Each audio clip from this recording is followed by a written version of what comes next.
Good morning, everyone. We are Harry family. We are going to read about Snow White.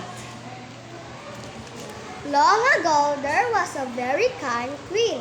She gave birth to a lovely baby girl whose skin was as white as snow. Everyone called her Snow White. Sadly, after Snow White was born, the queen died, and after a time, the king married again. The new queen was very beautiful but very wicked. Every day, the new queen asked her magic mirror, "Mirror, mirror on the wall, who is the fairest of them all?" The mirror replied, "You are my queen." Time passed. Snow White was growing up with skin as white as the purest snow, eyes as shiny as the brightest stars, and a kind-hearted nature. One day, when the queen asked the mirror, "Who is the fairest of them all?"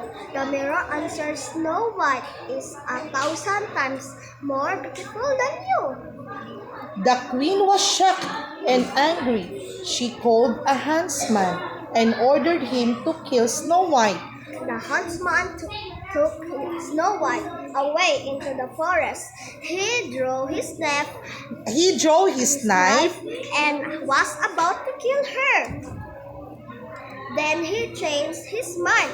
Snow White was so beautiful and kind that He couldn't bring himself to kill her. Instead, he decided to let her go. Snow White wandered around in the forest for a long time. Eventually, she came to a little cottage among the trees. Snow White went inside. The whole cottage was in a mess. 7 unmade little beds were standing side by side against the wall. Snow White found a broom and started to sweep the floor. Soon the room was clean. Then she lay down on one of the little beds and fell asleep. In the evening, the owners of the cottage came back.